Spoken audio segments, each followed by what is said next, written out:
All right, ready, bro? Ready? Let's go. Go. Okay. Man, I told you I come a long way since your last. We got you music came here. now. Exactly, intro, bro. Intro.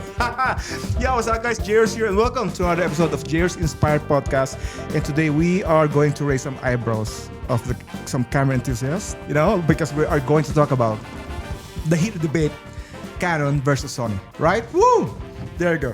So first of all, I want to thank Timothy for joining me once again, bro. Thank you so much, man. Pleasure. Man, I thought you're not going to come back again, but here you are. Why would I not come back again? Exactly, bro. When I proposed you this topic, Yeah. what was in your mind? Like what made you say yes about this? Because all the gear, no idea is very true still today. It's not about the gear, but we're going to talk about the gear. Exactly. So we're not here to debate which camera is best, but we're here, maybe, hopefully, for you to. Sony. Sorry, Bro, I have a cough. Sorry, I have a cough. But maybe it could help you to determine which one is the right brand for you. Yes. Right? Yes. Canon. Oh, you got a cough too. That's so unfortunate. Never mind. Exactly. Okay, bro. Let's start this episode by not introducing yourself because you've been here before, but share a little bit of history of you with Sony. History Right? of Sony. Okay, Exactly. so I'm an original Sony OG. I started on the EX1. Wow, EX1. So was that the handicap? It's like a little, it's like a honeycomb. It was like I think, what was it? The Blair Witch Project was shot on it. So yeah, I mean, but it was a little point and shoot fixed lens, like you couldn't take it off. It wasn't an interchangeable lens. This is well before the 5D era, but it was around the time the 5D came into our lives. Wow. And I remember when I got picked up the 5D, and obviously you were doing full frame video, and I was just like, whoa, and interchangeable lenses. For me, that was like, wow, this is really cool. So I got to give Canon to that. I do think they were very early. So you used Canon before? Well, yeah. So Okay. in my experience I've been a Sony guy since day one, but I have had Canon cameras in my fleet because I used to do photography as well. So I actually started shooting on Canon cameras. I wasn't a photographer, but I would do photography on the gigs that I got hired for. And we had a 7D. I think that's what we bought as a production house. And then obviously I used the 5D for a bit. And then Sony started launching the A7 range, the Alpha range. Okay. And then naturally is when I put down the Canon camera and stayed in the Sony ecosystem. But I've got experience with the Canons to about the 5D Mark IV sort of era, and that's it. So for me, like, your ecosystem is fascinating. It's like BMW versus Mercedes. Like, I'm a BMW guy. I don't know Mercedes cars. Yeah. Like, it's E, this, C-Class, that, I don't know. Yeah, But same, BMWs, same. I know BMWs very well. But you can't go wrong with both, right? Can't go wrong with both, and that's what we're here to chat about. Exactly. So, Also, can you mention your relationship with Sony Middle East, especially? yeah, so my dealing with Sony now is I've been a Sony guy since I started shooting, which was when I was about 19, 20 years old. I'm 35 now, so 15 years. And I'm currently now one of the few Sony Cineline ambassadors for the Middle East and Africa region. Wow. Which is strange because I'm not Middle Eastern or African. But I love it, and I love being an ambassador for them. And it's amazing, like, how many workshops they use me for, and I'm really thankful for their support and keeping me involved as an ambassador. I've been there for 6 years now, or 5 or 6 years as an ambassador. That's cool. Okay, Yeah. it's my turn. Okay, so Your my turn. history with Canon, I've been shooting since 2008. Okay, and then I started with Nikon. That's how I started. I picked up the camera, but then when as same as you, DSLR revolution came in, 5D Mark II especially, and that's when the landscape of camera shifted. Like back then, it was either Nikon or Canon, right? But then Canon just killed the video game, especially because of the 5D Mark II. And that's when I was shooting Nikon, and I was like, I had to jump to Canon because it's just, the video is just way better. So I jumped to Canon, and since then, that was 2019. So yeah, man, it's been 2009. So it's been a long time. Been shooting with Canon. And If you were in the 5D Mark II era in 2019, you're a bit late, mate. That's what I was about to say. Well, I started way before 5D Mark II, but I never owned 5D Mark II. That's the thing. Like I was young, so I had the 7D Yeah, 7D. Nice. The 60D, and then I have had 17 Canon cameras in total. So Wow. throughout my career, yeah, man, I've been shooting Canon for like more than a decade, and also I've been partnered with Canon, same as you, for about 5 years. So Nice. almost the same time. So I'm conducting workshops, Right. helping them with their new cameras. So it's a mutual support from Canon and me. And then, yeah, so I mean, since I became partner with Canon, they've been supporting me. Right. Like this podcast alone, the cameras that I use, the cameras that I use for my day-to-day content, all are supported by Canon. So I'm really grateful for them. So Amazing. much love. So that shows that we are both credible to talk about this Well, topic, we're right? actually very similar. So we both Exactly. had like a very long, over a decade with the cameras, Exactly. but partnered for 5 years. Sure. So it's like top trumps. It's like we're equal. That's why you're here, bro. Yeah, That's I why know. there's no So other do we guy. arm wrestle now or fight? What do we do? Do I You know this game? thumb war? We can do a thumb war. Yeah, exactly. I've got very strong thumbs. Yeah, I so want to point out just- that we are both credible to talk about the Yeah. system. We have a lot of experience, and we Yeah. are also partnered with our respective brands. So Yeah. man, I'm so excited. Right? Yeah, Are let's you? go. Are Yeah, you? yeah, I'm keen. I'm keen to learn about the Canon. Yeah, same. Okay. Also, I want to point out that I never use Sony. I've held it for a few minutes. You can touch it. Yeah. Oh, does it feel good? Do you like it? We'll talk about it in a minute. yeah, Okay. yeah. So I never shot with Sony. I've held it for a few minutes, but like experience, I have nothing. So I wanna learn from you as Sure. well, right? So I think it's going to be a mutual learning experience from both of us. Yeah. Awesome. Okay. So, I mean, can I, before we dive into the specs and Sure. features, can I ask you a question? Why did you want to have this chat? Ooh. Okay. Why do I have to want this chat? Because I think I'm really fed up with the toxic culture of camera industry. Like there's always a debate of which one is better, Canon or Sony. But in my take, it's like it really doesn't matter, to be honest. Like there's a lot of successful Canon users, and same as well, there's a lot of successful Sony users. So I don't think the camera you use determine what your career would be. Right, so I don't believe in that. To be honest, I shot with Nikon. I partnered with Canon like 6 years ago. I shot with their cameras, and it gave me the same exact result. Right, So for me, I just wanna kind of, kill or at least this toxic culture. I really hate it. I'm Yes. surprised you get so many toxic messages. You get like DMs or comments, or what is it that you get that's toxic? Yeah, exactly. Especially from Sony fanboys. Okay. So, Whenever stop I talk it, about Sony fanboys. Stop it. exactly. Whenever I talk about Canon, Sony fanboys attacks me, which I wanna talk about Sony fanboys, okay? Because Yeah, the thing is, that's the hype that you are experiencing right now, the Sony hype that you're experiencing right now, is exactly what I experienced back in the day, right? The Canon hype. Remember the 5D Mark II, the 70? Man, the Canon hype was surreal. It was right? huge, yeah, I remember It's it. like almost the same as Sony. Sony. I'd hype say right probably the hype was bigger because Exactly. because there was very little to compare it to. now. But True. with Sony hype, I mean, the plethora of equipment available now is So- very different to what it had when it was 10 years, 12 years ago with us. Yeah. Exactly. So what I'm saying is like I experienced the same hype, same Yeah. passion.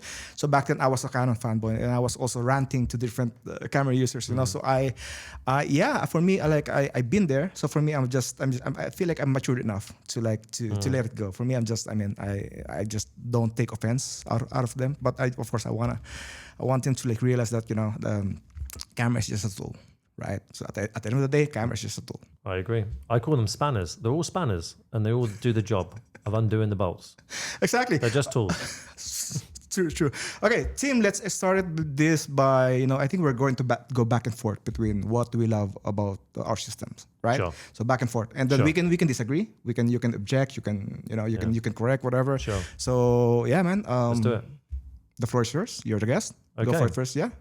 So should we focus on, do you want to focus on ecosystem first or features, or what would you like to do? Whatever. So whatever you say, I will just, if I Sure. have objection or correction, I will just... Okay, so I would love to bounce off what you say first of all. I think the summary of this chat for me, and why I agreed to come on today to talk to you about this, is that I am very much, when I do my workshops for Sony, and sometimes Sony don't do workshops just on their gear, sometimes they do workshops on lighting. Sometimes they ask me to do the workshops on how to scale in the production career from a business perspective. Sometimes they're doing it on storytelling. And they do this not just with me, but ambassadors globally. Okay. And at the end of the day, as you said, these are tools to do a job. And I promise you or whoever's watching, if I showed you 12 Netflix shows now, and I said, tell me what camera was used, tell me what lens was used, tell me what light was used, no one would know.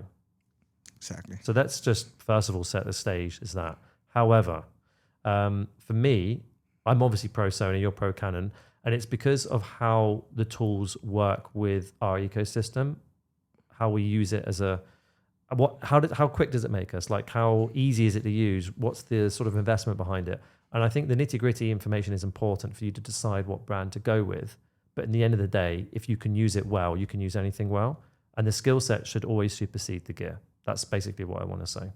Okay. Cool. So camera. So this is the FX3, which I have in front of me. I use all the cameras in the fleet. So just to give you a quick run through of the Cine line, this is the video sort of cameras that exist in the Sony ecosystem. You've got the FX30, FX2 now, 3, FX6, FR7, which is like the FX6 in a P to Z format. You've got the FX9, Burano, Venice 1, and Venice 2. Now, the Venice 2, what I love about Sony, and the reason why I'm bringing the context of the Cine lineup, and I know Canon have a good ecosystem, and I want to know about that in a minute. The Venice 2 has shot things like the F1 movie, Top Gun, and it's arguably, you know, in my opinion, the future of filmmaking. I do think Ari's days is numbered. I think Red's days were numbered, and that by them merging with Nikon was a good move. And what I love about Sony, first of all, is that you can be a university student, buy a ZV-E10, which is not even a Cineline camera, and the stuff you buy for that camera in terms of lenses and the E-mount ecosystem goes all the way up to the Venice 2. That's one thing that I love. And the E-mount ecosystem has been around for, just hit your microphone there, for a long time, you know, and it's not obviously the largest mount. And obviously we're not comparing sensors right now, but the fact that I've got gear and battery, I mean, I've got batteries from my EX1 that I use in my FX6 still. Same exact battery. Same battery in my EX1 that I use in the FX6. And I used the EX1 when I was 20 years old. So that's 15 years old now and the battery's still working. So yeah, that's why I like it. So the ecosystem of cameras that exist. I can go deeper, but I think that's a good thing to start with. The ecosystem of the cameras and how that you've got a camera that is Netflix approved, winning awards in the top 5 cameras used in Netflix OTT platforms. And at the same time, you can buy a camera in the same ecosystem that a university student can use to film their home videos. Bam. Wow. Okay. Ecosystem. Something that I could argue during DSLR days for Canon because EF system, right? EF mount. But since the R series, the mirrorless, they changed the mount to Was that a good RF. move, do you think? Technically yes, because the mount is bigger, so they could more light. More light. Okay, and then they could create.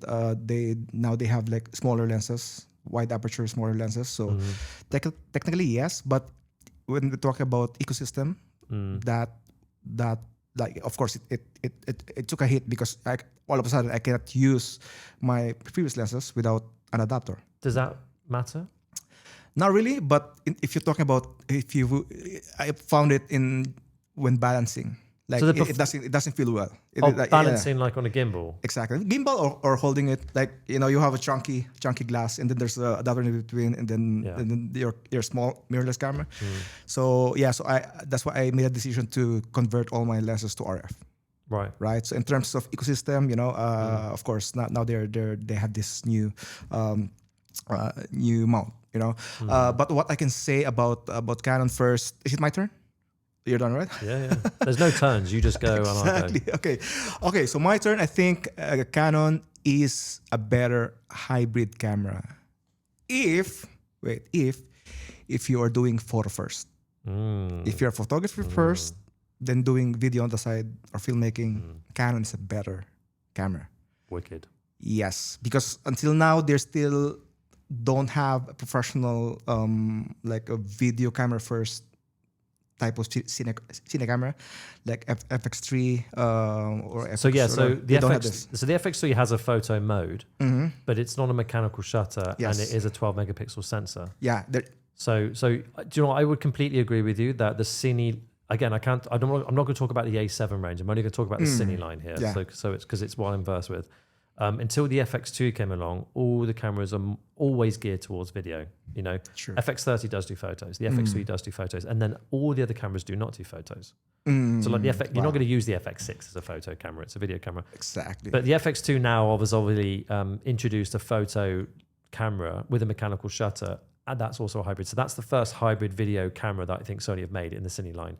But I agree with you; these cameras they are good photo tools, right? Now they're doing the V system. There's the PowerShot V system, which is the same exact thing without. What's the V system? They removed the viewfinder, basically. Oh, okay. Right. This is the telltale sign of being a cinema camera first. If your camera doesn't have a viewfinder, it means it's a video first, right? So exactly like this, right? So Yeah. all the Canon cameras before the V system still have the viewfinder. There we go. Right. Yeah. Cool. Okay. Interesting. So exactly. So if you're a photographer first, Canon is a better hybrid camera. Can I just bring up specs in a minute? Regardless of brand, one thing I think is important to highlight for viewers listening is that it's not complicated to figure out if a camera is video or photo. I think you just have to understand that usually if something's full frame, it's better in low light. The noise is finer, so that's your image is better. Usually if a full frame sensor is smaller in size, the low light performance is better, which usually favors it for video.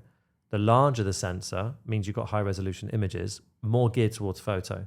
So like the A7, the AR5, the Sony, it's not a video camera.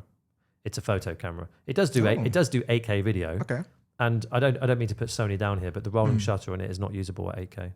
So I wouldn't use it as because I went to do a gig with it thinking it was 8K, and I did do a bit of testing, but I didn't realize it is very, very, the sensor readout speed is, because the sensor is so large. It's a fantastic photo camera, but I can't really get away with it unless I'm shooting 4K with it. So I deliberately wouldn't use that on video forever, ever. Yeah. So this is why I do think you are right. I think having an FX2 now in the ecosystem is a great move by Sony. They should do more of it. Like I'm looking forward to if they'd ever do a Cineline A1.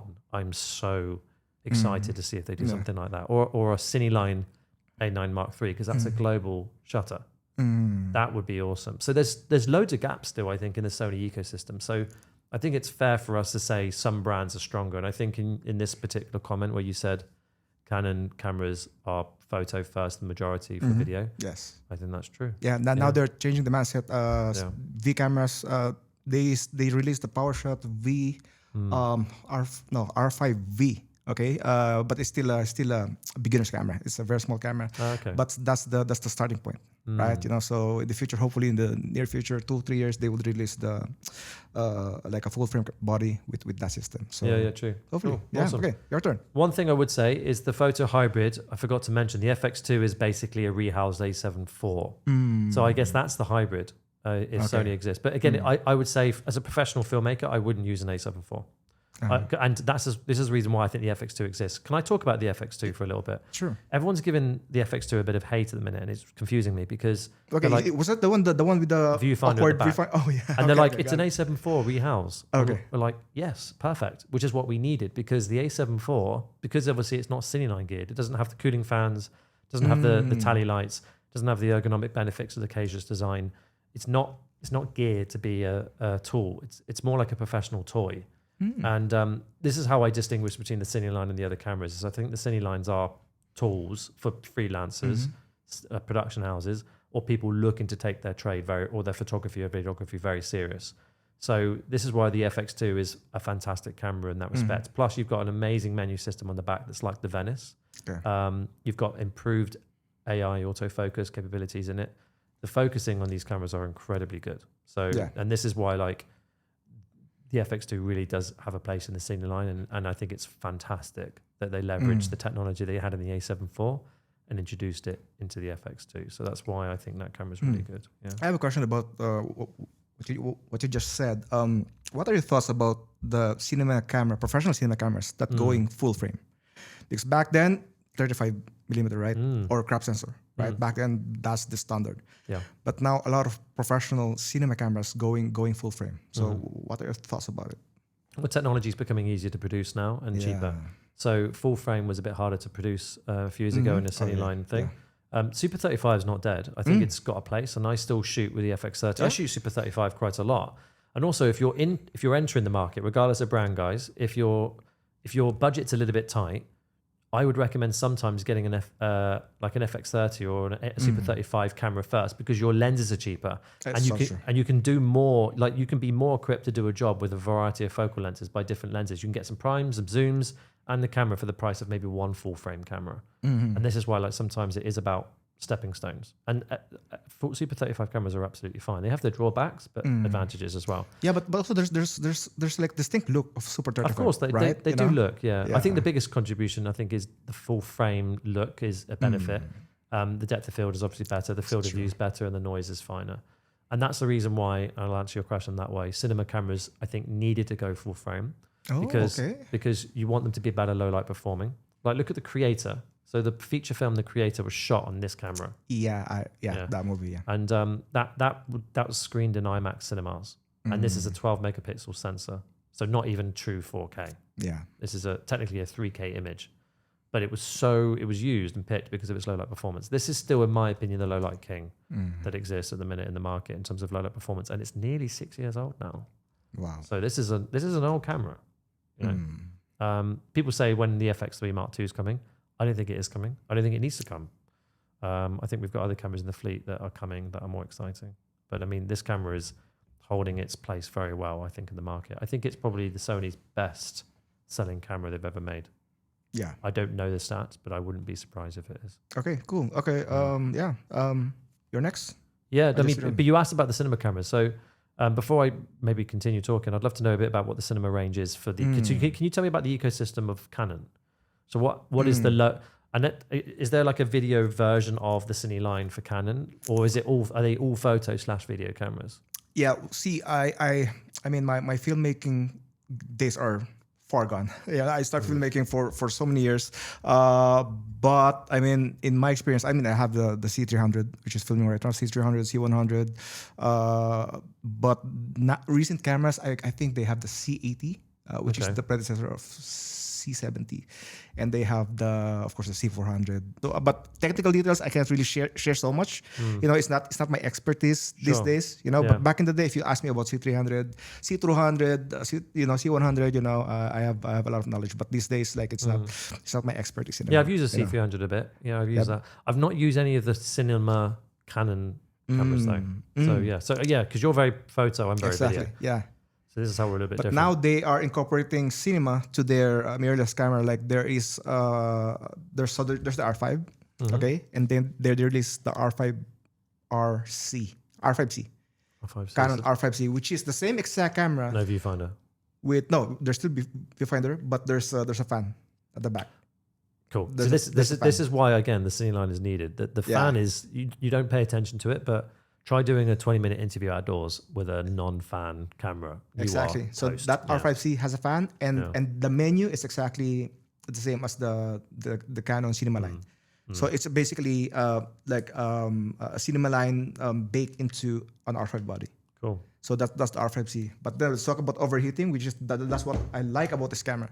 So this is one thing that I think Sony doesn't have. So Canon, they have professional photography bodies, and that's what I like about Canon, because the 1DX series, the R3, the R1, so they have this like huge body with integrated vertical grip, which don't start me with the optional battery grip. It's not the same. It's not the same. Yeah, I don't know. It's not my. Right? I do know Sony do make them. Yeah. But yeah, I can imagine obviously having something that's designed to be vertical held is superior. Of course, I agree with bigger that. battery. Yeah. The bigger battery is cool. Bigger battery. That's nice okay. to know that. And in my experience, so this R5 overheats. Yeah. Right. Yeah. Same as some Sony cameras. I'm surprised that doesn't overheat. So has that got a larger cooling? But obviously, how does it stay cool? Is it I don't cooling? know. I'm not a Canon engineer. Obviously, it must have more heat sinks and disperses heat. I don't even see a heat sink, but I think it's because it's just a bigger body. Well, it will have heat sinks, and it will have a larger body will disperse heat better. So that's the reason. Yeah. Exactly. So a larger body. Can I feel it? Is it? Yeah. Is it? Okay. Yeah, it's nice. Man, I'm not sure if you've seen my story. Just a few days ago, I went for a shoot outside 2 p.m. Peak Dubai summer. I used this. I was shooting 4K, 120 frames per second, bro. Really nice. No overheating, not at all. Yeah. So this would be the Cine line contender, but obviously this is still a photo camera. It's still a photo camera. still a photo camera. Yeah, I see. Yeah, though technically it should overheat, but I haven't really, I haven't really extended it, you know. Sure. So, but it, I mean, they should overheat, but at what extent? I don't know. I haven't. I've tried it so many times under the sun, never overheated on me. So Right. which is good. Yeah, but, cool. but this the same exact camera, same like it's almost the same year they released. This overheats after some time, you know. But this, I Is don't the know, what's the sensor difference on the two? this is 45 megapixels and this is like 23. Okay. Yeah. So so just I think just having the bigger body like helps dissipate the heat.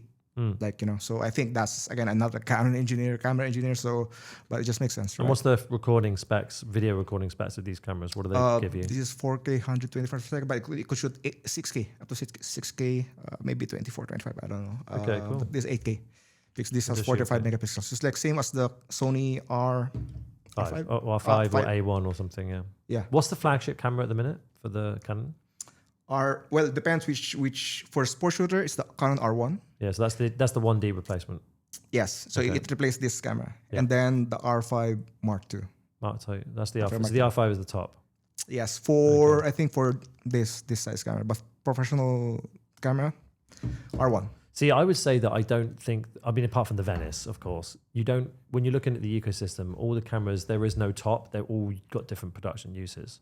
People think the FX30, the FX3 is for juniors. It isn't. I use these cameras and I think it varies. But for you guys, would you say it's clear that you have a leader and that's the one we all aspire to get? Or would you say that the R5 Mark II wouldn't be used in some situations, or could you use it for everything? Or there is like, for example, there's the R5, there's the R6 and the R6 Mark II. So it's basically almost the same camera. What's the but R6 and R5 difference? Lesser megapixels, R6 is worse. a little bit, and Right. also cheaper. You know, so it's like if you don't need 45 megapixels, but Yeah. you want most of the specs of the R5, Yeah. go for the R6. Okay, interesting. You know, so same here. There's the R1 and there's the R3. Nice. Okay. So you know, so there are options, but still, you know, I think the specs is more lean towards photography. You Interesting. know, I mean, just look at the body, bro. Yeah, true. I agree with you. Yeah. I don't That is think true. a video guy will prefer this kind of body. No, I don't know. it depends entirely on what your trade is. So I think one thing that's quite good to recognize is depending on what you guys are looking to do as a trade. So are you a professional? Are you growing as a production house or as an agency? Yeah. Are you staying as a senior freelancer? Maybe you're just having fun and you just want to learn on the side. I think depending on the sort of how you plan to operate with your equipment also varies much on what you buy. And Okay. I think that's an important thing to do. Like for an FX3, for example, if you're looking to buy an FX3, if I was speaking to a freelancer, I actually wouldn't recommend the FX3 to a freelancer. Really For a cinema. interesting. No, I would recommend the FX6. Because if you Okay. think about it, what's the advantage of the FX6 over the FX3? Well, it's all ergonomic benefits. So you've got the variable ND, which is a huge one. It's worth it just for that. Variable, yes. You've got proper sound, proper batteries, proper viewfinder, and little things like this where Sony, when you put an external monitor on this, because if you buy this, most people will build it up and you spend more money building it up than you would do if you bought an FX6, which is strange. And then when you put a monitor on top, you can't get the settings to feed to it because you lose the screen in the back. Things like this really make a massive difference to me. So the FX6 is a proper tool and the sensor's the same. So you're paying for an FX6 a lot more money for the same quality as an FX3. And this is why I think people buy the FX3. I would recommend the FX3 only if you're doing only gimbal work and you need the high frame rate and the low light performance. And you think, but even the FX6 can go on an RS2 or an RS3. Is FX6 like a proper video camera with It's the like with the sensor body? the C300s that you got. It's a okay, proper okay. video camera. So it's this is the highest quality small body camera in the city line. So then it goes to FX6. Yeah, okay. So it's the same theory. If you want to go for the R5 and you're going to upgrade it, might as well just go for the C80, right? Yeah, It's but the same. basically, yeah, I agree. Like, so yeah, you would if you're a video camera, you wouldn't buy that. You'd buy the C80 probably. Oh yeah, Yeah. So true. Yeah. Exactly. Okay, so next for me, okay, Canon is a better. I don't want to get killed for this. Canon have better entry level camera lineup. All right, entry level. We're talking about beginner. If you're a beginner photographer, no experience, nothing at all. Like Canon has a way better lineup of entry-level cameras. There's the M50, which is their most selling camera recently, and now it's the R50, which is the predecessor of the M50. Then they have also very, the smaller cameras like the PowerShot V1 system, the G7X, and they have even toy cameras. Think about it.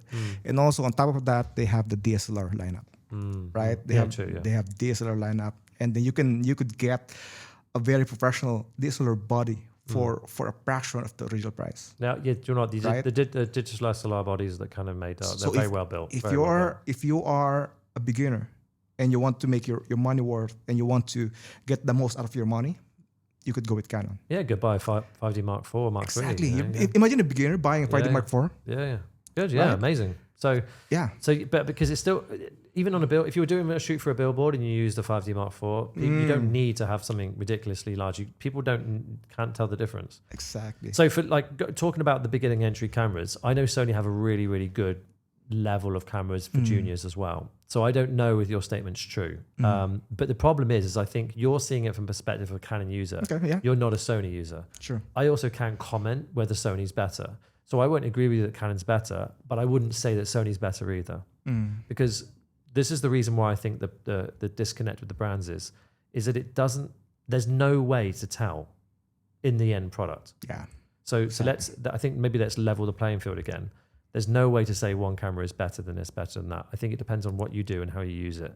So let's just say you probably want to go pro video, but you see yourself growing as a production house. I mean, I would say a few years ago, Sony was very, very leading and winning in that respect. Canon's caught up now, so I don't even know if that's still true. But you just got to look at the ecosystem and what you feel works. Try both, and then just basically see which one works for you better. But in terms of the quality, don't think it's. I don't think it's measurable. Where you can judge it would be like things like battery life and how do you find the menu system and how do you find the low light performance and how do you find the workflow and how does it work with you in the editing and do you think building it up is easier or is there more parts for it available should it break or are there more accessories for it in the market than others? So judge it all on these things, not the content. So going back to the early cameras, why would you say they're super strong? What is great about the entry-level cameras for you? Are you talking about DSLR or the non-DSLR? No, the regular. So if I was a new camera, if I'm interested in getting photography right now, why would I go Canon? Okay. In terms of an ecosystem, I think it's just the ease of use. Ease of use. And Canon is known for having, for example, like the menu system, which a lot of Sony users are complaining. I know. I know the menu systems are a little bit convoluted. I've watched a lot of YouTube videos complaining about the. But you get used to it. I think people complain about it. Other people don't use it very much. When you're used to it, you're used to it. Yeah. So, but with Canon, I mean, I could grab any camera in any point of history of Canon, and I could navigate whatever I want to change. Yeah, right. Yeah. So that's something that is like it's an underappreciated feature of Canon. Yeah. Right. And even you go to like the Canon cinema cameras, I could still navigate whatever I want to change. Right. So their menu system is very similar across all their camera. Yeah. So yeah. Cool. And also, for example, if you get modern camera, even if you get modern entry-level camera, remember you still have the DSLR lenses, right? So you could save more money, right? You can just buy an adapter and just buy lenses from 10, 15 years ago. One thing I would say is I don't think the lens mount was a good thing for Canon. I think the fact this has been E-mount for so long is good because I've got 16-35 lenses that I was using on the FS5 that I'm using on the FX3 still, and it is Can you just confirm the mount, like how difference of the? Yeah, it's huge. Look, don't get me wrong. It's like when Nikon did the Z mount upgrade. I think it's a ballsy move because what you're doing is you're basically saying to everyone who's invested in your brand for so long, obviously now has the potential to change their entire ecosystem, but it has drawbacks. Like you just said, if you're on entry level, you can choose to go EF or you can choose to go this level and you'll get more, like there'll be lots of lenses floating about for sale, secondhand for EF. So I understand. I mean, there's pros and cons to both argument, I guess. I think there's advantages to staying as one mount, which I think Sony have done very well. I think there's advantages to changing. And Canon changed their mount, I believe, 3 times already. The past since they started. 3 times. Yeah, that's a lot. That's a lot. That's a lot. Yeah. You know, so yeah, I think that's it. I mean, I think they felt the change. They would like, you know, They should have got it right negatives. first time round. But see, I mean, we'll see. The thing is, I think the benefits we would see the benefits of bigger mount. I think in the next maybe 20 years. Yeah, Right. maybe, yeah. Once the cameras became, I don't know, maybe 100 megapixels or 200 megapixels, I think that's when the benefit will. But do I mean, do you think that's where it's going? Because I kind of feel like we've peaked. Yeah, in a way, right? Because how much good quality can it get? So true. Like every camera is like the increase of technology for especially for cameras is like it's not that big compared. Well, to we're at right? 8K. Yeah. The only benefit to going north of 8K, because you can only really view it in 8K, and even if you had a 12K or a 16K image, you wouldn't know with your human eyes at a distance. Yeah. You have to go under a microscope. So then the only resolution advantage it's going to get you is just more information to crop in and et cetera, et cetera. So I do understand why cameras will get high resolution, but from a visual perspective, I think we've peaked. I think it's just for selling standpoint. It's just for marketing standpoint. Yeah. Just having the new shiny feature. Well, it is. This is why I feel like camera manufacturers need to focus on the ergonomic benefits, not the quality anymore. Quality is no longer a factor. Like, so we have to, like we're talking about, we're judging it on its ease of use and ecosystem and responsiveness and how quick it makes you be as a creator on set.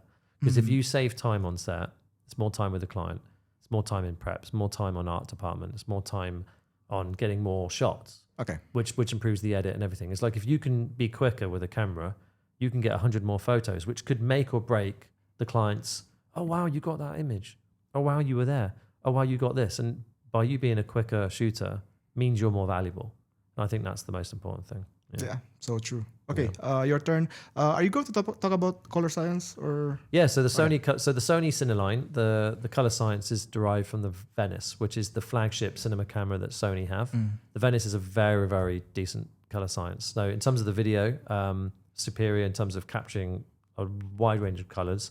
I do know and recognize that Sony a few years ago when they had the FS7s and 5s, people did say that it did record a lot of footage in log, quite pink, red, etc. And they did have a very broadcast look.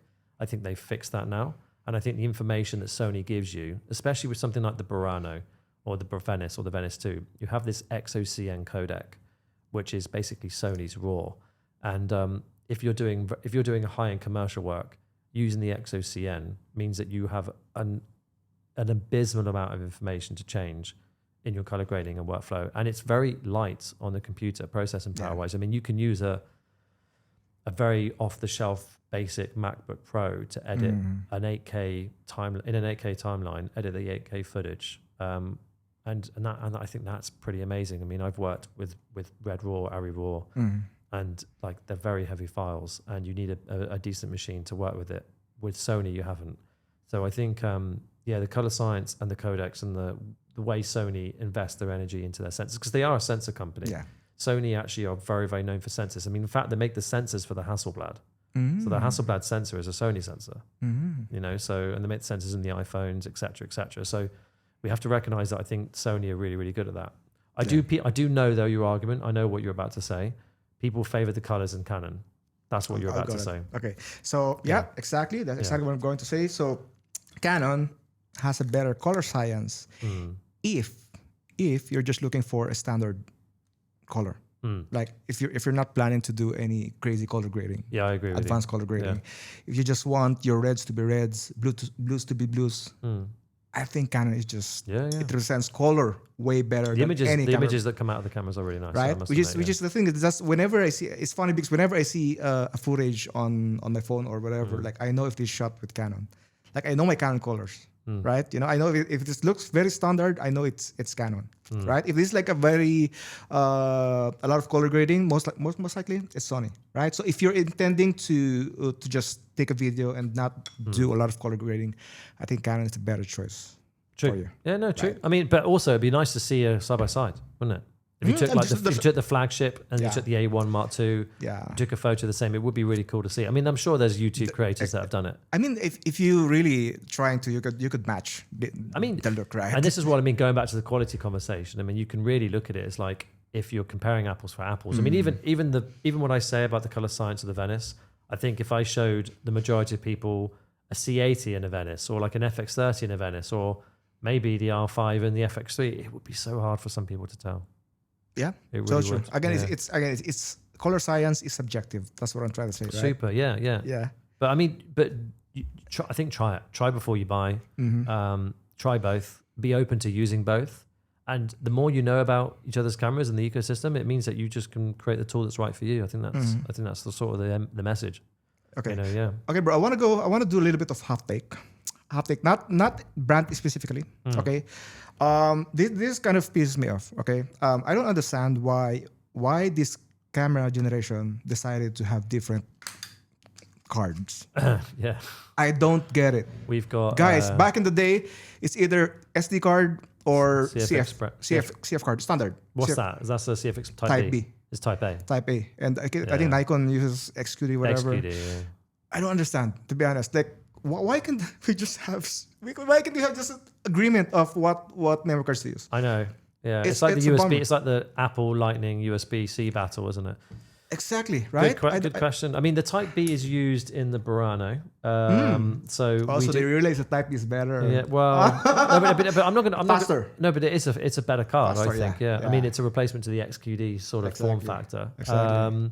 I mean, I'll be honest. I mean, these cameras are very solid, but I agree. If the CF Express Type B exists, I don't know why they would Is use this this. Type A?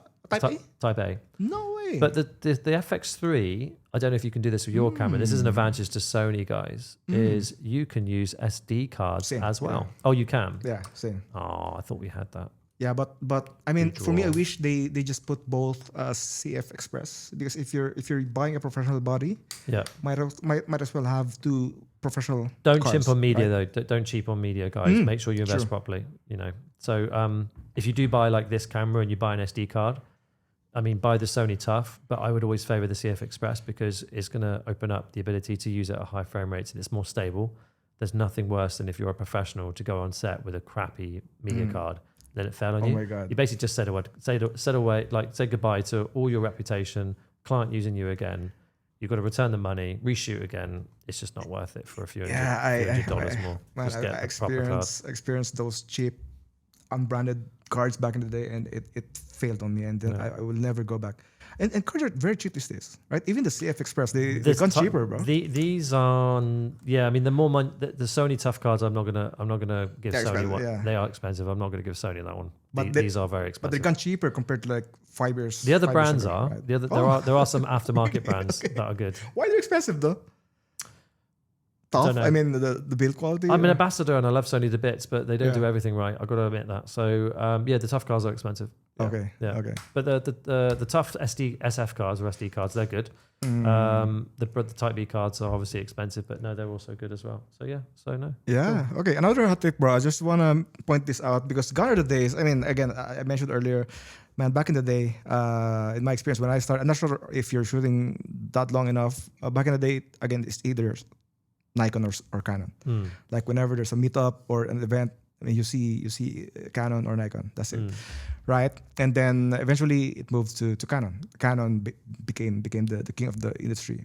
And now it's I mean, I want to give a huge prop to Sony, right? Because back in the day, I clearly remember Sony became a laughing stock. Like I was talking about the early days of DSLR, Sony DSLR. Whenever Sony released DSLR. YouTube channel made fun of them. Even us, the community, made fun of Sony cameras back in the day. But how they changed the industry, like Do you know when it changed? The A7S2. yeah, yeah, exactly. The low light that killed the market. It's like man, I was like a huge pro for them because back in the day we were laughing at Sony whenever they release a new camera. But now they're like, you know, and Canon and Sony's like, you know. Well, so I mean, I travel around Mia quite a lot to do workshops. I mean, the Sony is leading, I think, in a lot of market areas compared to Canon. Yeah. There are some countries where Canon's still leading, so it's very much still, you don't know. But I mean, yeah, I mean, it's the playing field is very narrow Actually, now. I did my homework. You did? Oh, see, I haven't come with any facts. I haven't come with any facts. I think I did my homework, bro. I wanna. Okay, I did my ChatGPT, man. I asked ChatGPT about the market share. Canon Sony market share. Okay, so this is interesting. Market share. Okay, Mm, ooh. Okay, so this is surprising for mirrorless, the new cameras. Okay, Canon is 41.2%, and Sony is 32.1%, which I'm very For surprised. what regions? It didn't. It's just overall, I think, market share. It really surprised me because Canon. I know Canon is a bit late for the mirrorless game, which is very surprising. But I think it's just Really? That's 41%. yeah, 41.2% for Canon, and Sony is 32.1. It'd be interesting to see what state that is. But globally, okay, this so the first one that was only for mirrorless. Okay, now but if you're talking about the whole system, like the DSLR, the mirrorless, the cinema, Canon is 46.5, Right. and Sony is 27.9. Okay. Right. So, but again, Nikon is 11.3, Fujifilm 6.0. You know, so but still, the thing is, Sony's catching up. Yeah. Right. Yeah. Sony's right up there. Interesting. You know, and then I mean, just I think 5 years from now, I think it would like, you know, it would level the playing field. You know, so yeah, I think the thing is the competition. It in a way, in a lot of way, it helps us, right? The competition of brands help the consumers. Yeah. At the end of the day. Yeah. Right? Yeah. Because if there's no competition, I don't think any brand would improve their products. Do you know what that is? Yeah, very true. Yeah. We need to keep these. I mean, because there's still so many gaps in both brands where there's opportunity for cameras to exist and new tech to arrive. But it's not going to be around quality. I think it's different uses. Yeah, because I mean, I don't think Canon would have this crazy new cameras without Sony. True. Yeah, maybe vice versa. We'll still probably have 5D Mark 8 whatever, right? You know. Yeah, true. So I mean, it's a credit to Sony for changing the landscape of camera. No, awesome. Yeah, no, very true. Very well said. I Yeah, completely agree. Exactly. Okay, now can we go to the next part, Sure. which is what we dislike or what we want to improve Right. with our system, Sure. right? Yeah. Go for it, bro. Okay, so what I would love Sony to do, and I think everyone talks about it, is open gate. Oh, okay. Yeah, Sensor. so open gate. So Can you explain that to new? Yeah, so technically this is a 3x2 sensor, 3x2, I think. So what it means is it basically leverages only a 16:9, Yeah. like, regular widescreen image out of the sensor. So that's one thing. Sony unlocking that. If they do that, don't know. Maybe there's reasons for it. Not sure why, but that would be good. Second thing, Sony's small cameras, the FX33 II, I would love it if they enabled the settings to be on the back of the monitor as well as a monitor in the back, because you have to choose. So I can have a monitor and I have the settings on the back.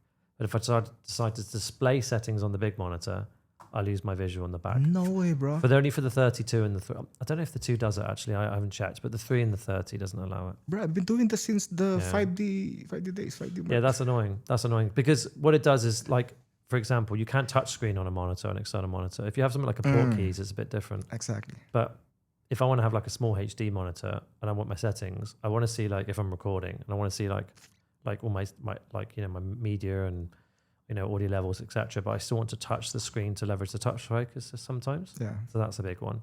I've been saying this for a while. I want the Sony cameras to have with 2 screw mounts at the bottom.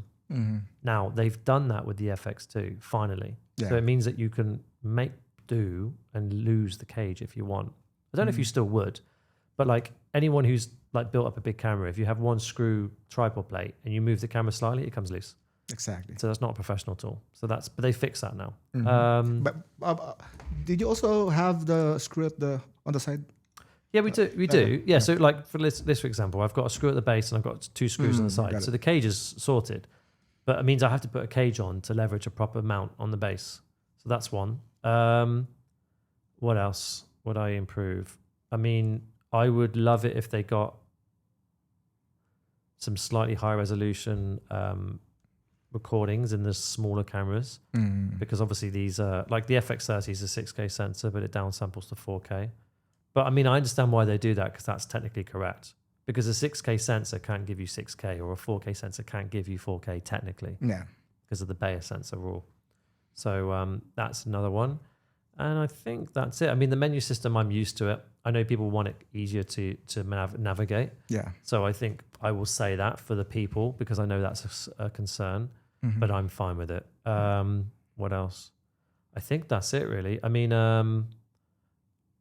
No, I think it's good. I don't desire any internal RAW. I think XOCN would be awesome on some of the, like if they had like an FX9 replacement or an FX6 replacement with XOCN, that would be great. I mean, if they had XOCN in the whole Cine line, Yeah. I think that would be game changing. Cool. So XOCN is the RAW, Sony's RAW. But I don't believe on RAW lights. I think it's an oxymoron because RAW is 16-bit. Otherwise, it's not RAW. So raw light is how many bit?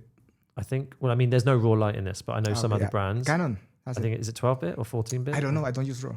I mean, I have it. I have Yeah. the you know, there's original raw, and then Yeah. there's a raw light. RAW is very important, but it's also overrated unless you use it correctly. So RAW is there Yeah. if you really need to navigate and leverage the image. If you're doing something quick for socials, don't complicate your workflow. Yeah, exactly. You know, like really like, don't. That's the exact reason why you're shooting raw, to have the full capability of all the dynamic range. It's the same with log. I mean, Yeah. if you don't know how to color, I mean, if you want to learn to color grade, shoot log. If you're doing a production, like if I'm doing a production and I've got color grade and budget, I will shoot log. Sometimes I'll just shoot cinetone and I'll just pop it in the timeline, just minor exposure shifting, send it, bam. You don't Out you have go. you don't have to color grade everything. No. Well, I mean, it depends on what you're doing again. Yeah. So like for me, if I'm doing, like we did an event for UFC literally 2 days ago.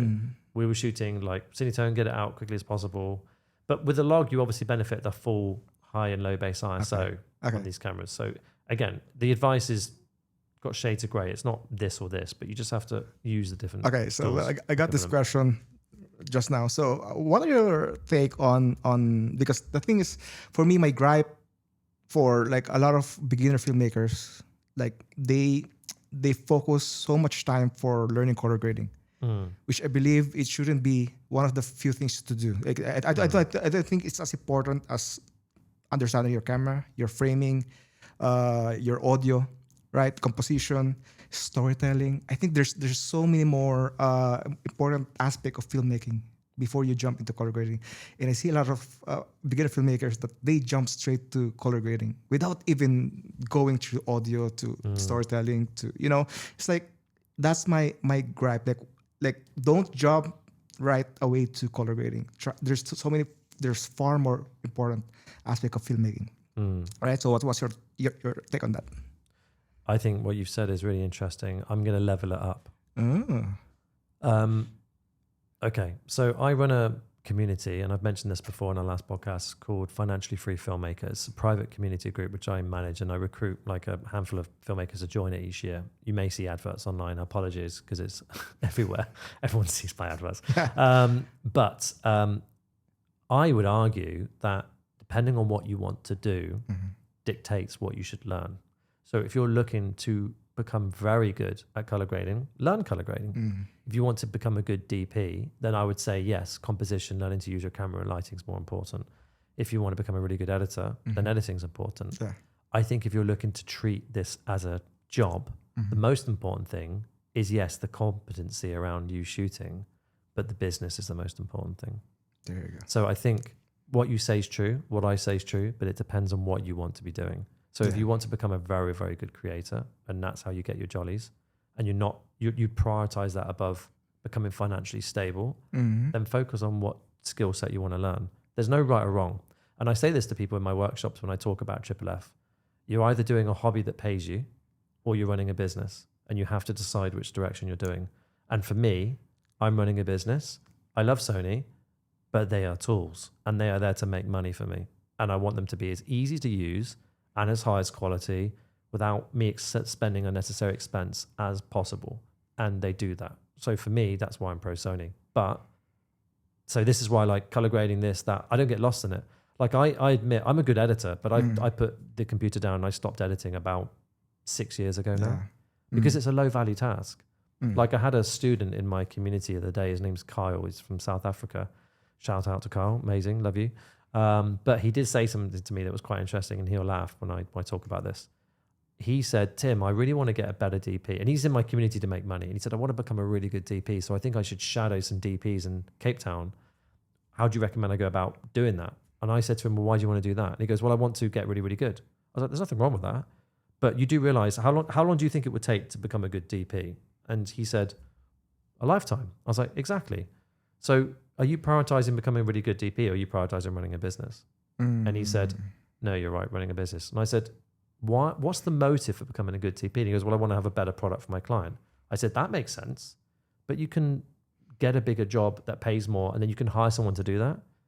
If you want to be responsible for the creative though and do that, then that's a fulfillment thing. And again, there's nothing wrong with that, but I think you just have to decide if you're channeling energy and attention and focus into learning whatever, it's fine. Just make sure it's in line with your long-term goals. Yeah. And this is why filmmakers struggle. And this is the reason why I created the community Financially Free Filmmaker, is that there are so many talented filmmakers that just don't know how to scale in their careers. And they're great color graders, great shooters, great editors, but they are a secret. Yeah. And they are leaning on only word of mouth business and existing clients coming back to them. Yeah. And that's reactive business development. That's not sales. You're order taking. Yeah. Because you're waiting for work. And that's also the importance of having a good mentor. Yeah, true. Right? True. Like just guiding you through the process. You know, like expediting your expertise. Like it's something that I never had. Yeah. Like I mean I wish I had a mentor, but it's like everything I've learned or I've accomplished throughout my career, I did for like due to my experience, my learning process, you know. So I wish I had that kind of mentor back in the day. Yeah, that's guiding me through everything, you know. True. I mean, it's an amazing observation you've just said. I mean, I had my business partners which mentored me to some degree, but a lot of what I learned from friends. So like one good friend of mine, Sebastian Bates, I owe a lot of my like success and learnings to him. I got a shout out to him. I've invested in a lot of books, reading, coaches. A big shout out to Daniel Priestley at Dent. I've consumed a lot of his material, phenomenal. Alex Hormozy is amazing. Recommend him, Alex Hormozy. And obviously there's platforms like Full Time Filmmaker, which is like run by London, what's his last name, London, by the way? I think that's his handle, but phenomenal program and course. I mean, there's so much material now compared to when we started out. Oh my God. So like, there's no excuse, guys. Like if you want to learn to make money, there's free material. If you want to learn to shoot and color grade, there's free material. And you've got us. You can always DM us. We'll obviously guide you. Exactly. But yeah, you're true. You're right. Color grading is probably not up there. If you want to become a great color grader. I mean, I've got a guy in my community who really is passionate about color grading and he wants to treat that as a profession. Wicked. Focus on it. You know, so I think whatever gets your jollies, just do it. Exactly. Okay, it's my turn now to mention for Canon, what I want to improve for Canon. Okay. Please tell me the rubbish bits about first. First, I think this for as a general feedback for Canon. I want Canon to be cool again. Well, right? Like hat like sideways, shades indoors, that sort of stuff. Just back in the day, like Sony cool right now was like Canon back in the day, right? Like Canon was cool, but now of course I think Sony just taken that throne. Like right now, I mean I felt lost, to be honest. Whenever I cover events like GITEX, for example, in World Trade Center, man, everyone shoots Sony.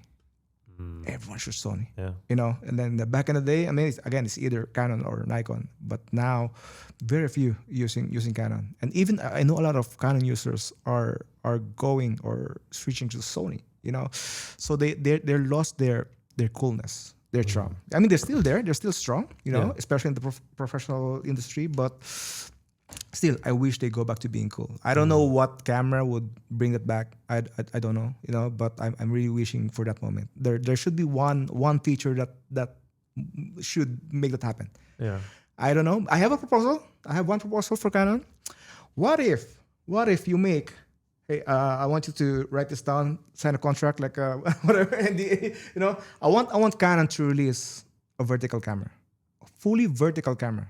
Don't give me those half baked, like, you know, with screw on the side, with the new system that could shift. I will agree with you. It's shocking. No manufacturer's thought about this. It's exactly. Shocking. Why? I suggested this, bro. I attended the workshop, Canon workshop. That was, I think, 3 years ago. But there's a panel of workshop, and I came up with a discussion. Why don't you release a vertical camera? And they kind of laughed at me, right? They kind of laughed at me. That was 3 years ago. And now, due to the short form content, Instagram, TikTok, like, it just makes sense to release a vertical camera. Like, if you release a vertical camera, like fully vertical, imagine how many influencers would jump to that camera. How many content creators on Instagram or TikTok would jump to a vertical camera, like fully vertical. Yeah. Right? And that would, I think, would bring back, hopefully, the hype or the coolness of Canon. Because I bet you they thought about it, and I bet you they tried designing it, and I bet they probably gave up. Or maybe there is something cooking. hopefully, but I mean, all the releases are like, again, a screw on the side, But you could menu system that could. But you could argue, and I think putting my Sony hat on here because I speak to the engineers a little bit. But again, what goes on at Sony is a mystery most of the time because they drop cameras so last minute. I'm like, what is this? Like the RX1R Mark III, beautiful camera, but very expensive. But yeah, they probably designed it, but it's because the form factor and the ergonomics of how a vertical camera would ever be used is so unknown that guaranteed whoever does it is going to be ripped apart for how it would be used. So maybe it's the first one to pull the trigger on it. Yeah, because it's going to be a whole new series. Yeah, what's funny? They released a power shot. They released a power shot V1, which is basically vertical. The body is vertical, but the sensor is still horizontal. The menu system is still horizontal, so you still have to shoot it like this. So it's like again they're releasing a half-baked vertical camera. You want to do is you want to like rotate the sensor. Yeah, exactly. Wouldn't it be so cool if they could just go even the menu system. Even the eyepiece instead of here on top. Like everything's vertical. But it's just like I can't imagine how you would. Yeah, but still, it's still annoying for me. Like I live in vertical space. Like everything I do, 90% of I do is vertical, and it's just annoying for me to sometimes. Like okay, counter argument. You don't need to do this if the sensors become one by one. Open gate. Imagine they all become one by one sensors. Yeah. And then you can choose, do you want to shoot vertical? Because that's the future. There we go. Let's just do that. Exactly. Everyone wins. Yeah. And you can go, I'm going to leverage, or I want to shoot a square. Yeah. Because this is one thing this is why resolution is important. So I'm going to go back to resolution. If you shoot open gate, you can then leverage a vertical and a horizontal and you get assets of both. But we know we have to prioritize one. You can never do both well. Yeah. You can either do both bad or one very well and one sacrifices. And you have to choose which one the client cares about. But I mean, if you have a 1x1 sensor or an open gate or like a 4x3 sensor that you can fully leverage. Exactly. That's gonna be really, really helpful. Yeah. So yeah, that would be cool. So guys, you hear that first here in this podcast from Timothy. There we go. Bro, next one I want to improve from Canon is I want them to support third-party lenses. Same as back. Do they not? No, not yet. I mean, there is one. I think you got Sigma. There's one. Tamron? No. Tamron don't have any Canon. Wait, mirrorless, RF. Sigma, mount. they don't have Sigma for mirrorless. As far as I know, I don't. That's a bit of a loss, isn't it? It's like weird. they stop supporting. Even I have some third-party lenses for the Sony cameras. I don't know. know. I'm not going to say names, but I mean I do. So I don't know the exact reason why they stopped supporting third-party brands, which is back in the day they're very known for supporting third-party. Yeah. Right? You could Super go weird. for Tamron, for Sigma. I mean, we could name a lot of third-party brands. Wow. But when they shifted to mirrorless, they stopped supporting third-party lenses. See, that's a win for Sony on that one because it means you can spend your money more. Yeah. But we have to recognize that the lenses that are made by the manufacturer for the body are the best. Exactly. So it's only a cost. Sure. It's only a cost saving thing. However, there are some lenses like I will say the name Tamron, for example, do make some lenses for Sony that are unusual apertures and focal length that Sony don't have competitor lenses for. And that's where I feel like it's useful to still have the third party as an option. There's so many. I think the third party brands they're also trying to be creative with their products. I mean, right? look at Siru lenses. I mean, so true. really cool. Like autofocus anamorphic lenses. Yeah, that's wild. And this That's this so lens good. that the long lens the probe. Probe. Like Canon doesn't have it. I don't think Sony has it. No, but Sony would never do that. Yeah, exactly. It's not the market for it. So that's my main gripe. Like what I mean, I've heard that they will soon support it, but I feel like it's too late. Like a lot of beginners, especially, already jump ship. But you could have put an adapter on it and put like PL lenses on it, couldn't you? Yes. But you just can't use it from an auto perspective. Yes. But again, autofocus suffers. The balance suffers. The look, of course, suffers. So with video, it's more versatile because you do. I shoot manual still quite a lot. And manual always will have its place. You just got to learn to leverage auto and manual. But for photo, it's very different. You need auto. Even though I mean, for me, I'm not a fan of third-party glasses. I would personally invest my money into first-party, Sony Same. or Canon. But still, there's a lot of beginner filmmakers that doesn't have that budget or doesn't have that sponsorship True. right? So having Yeah, third yeah, party is a good option, right? The most important thing, I think all of us are watching this podcast. If you've made it this long, congratulations to the one viewer. I'm joking. Because we could talk all day about this. But the most important thing is about how money, right? All this costs a lot of money. These lenses are not cheap. I mean, this is a 15,000 or 16,000 dirham camera plus the lens, which is probably about 8,000. Battery, memory card. I mean, this is 20,000 dirham, 22,000 dirhams here. Maybe 23, 24. Wow. It's a lot. And this is when they release this is 24 body alone. Yeah. Yeah, right. I like money. I don't know, but do you like money? Of course, man. So I don't like spending it sometimes. Yeah, I agree with you. Yeah, exactly. Yeah. Okay, I have more. Okay. I want Canon to improve their video autofocus. Yeah. This Okay, is Sony's king in terms of autofocusing. so good. Sony, And that saves you. How much does that save you on set if you have a really good autofocus? because I mean I work alone, right? Yeah. I'm a run and gun shooter, so for Yeah. me like autofocusing is everything.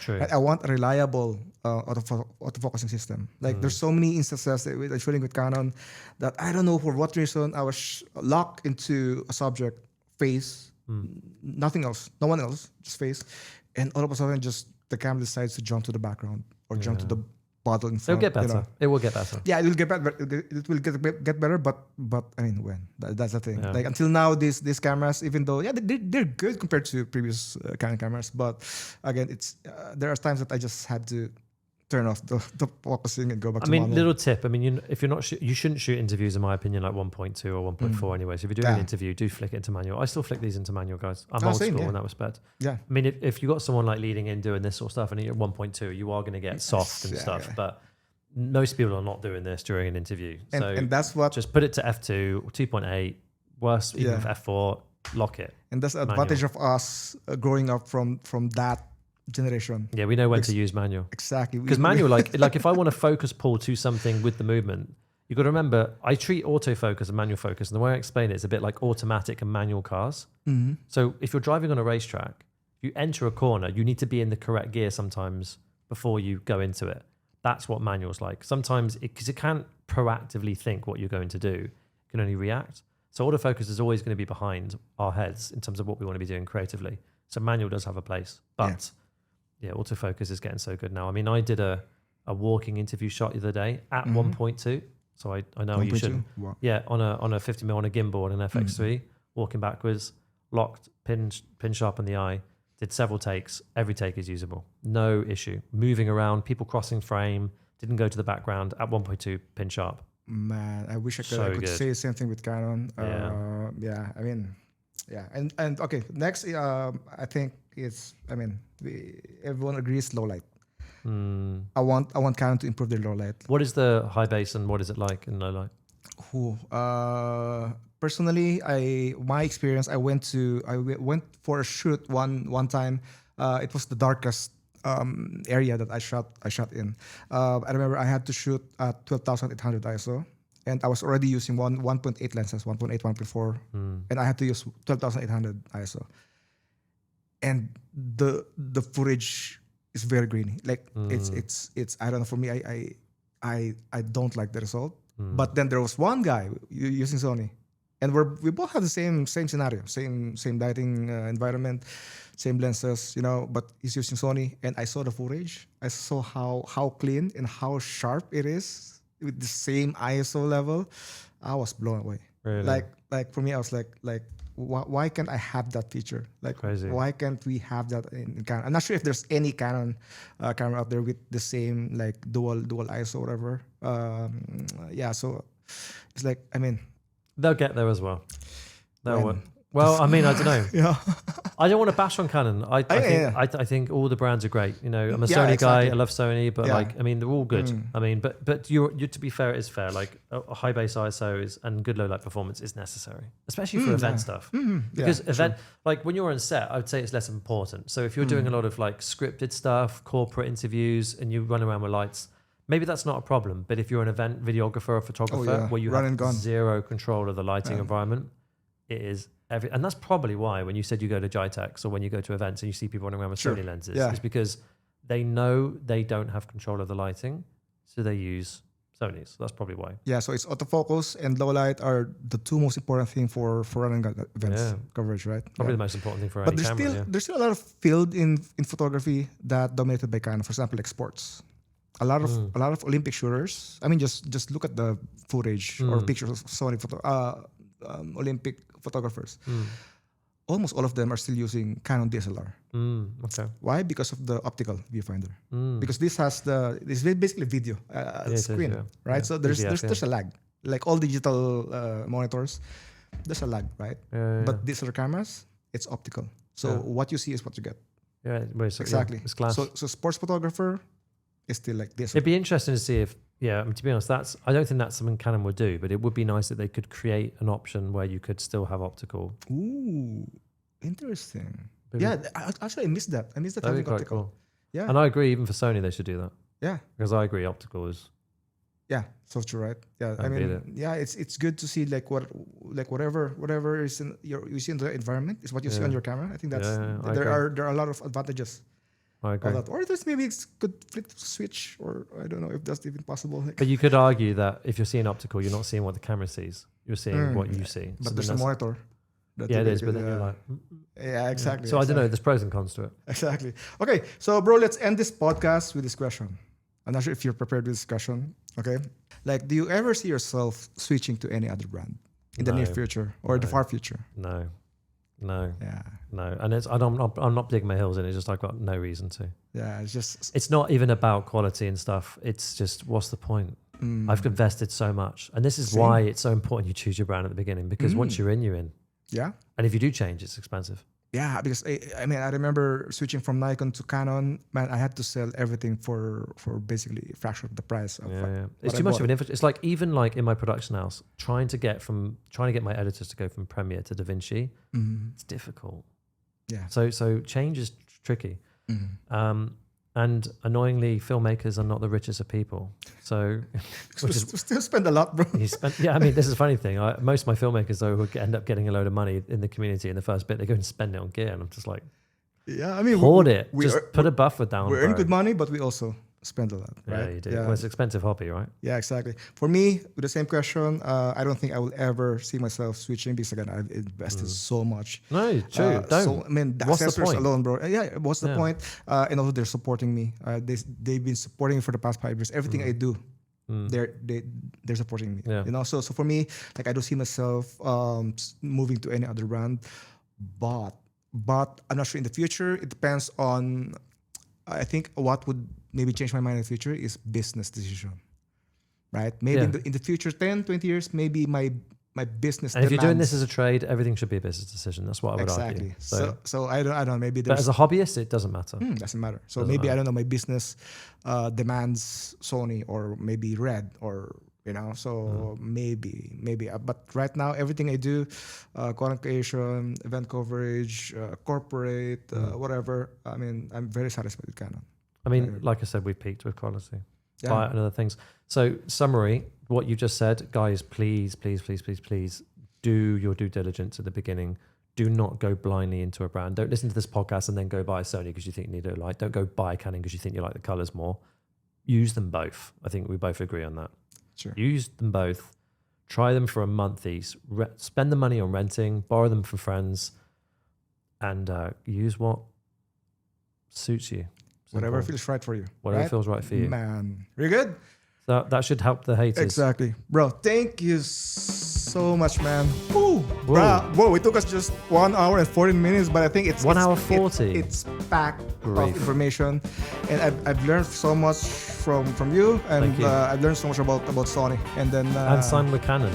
Yeah, exactly. And I think it's something that a lot of watchers, followers would learn as well. And also for Sony and Canon higher ups, whatever, if you're watching this, which you should, you know, we're not here to bash each other's system, but you know, we're here to in fact support, you know, learn from each other. Exactly. Exactly. So again, bro, thank you so much for coming back, and I hope to see you soon once again. Right? Thank you so much, bro.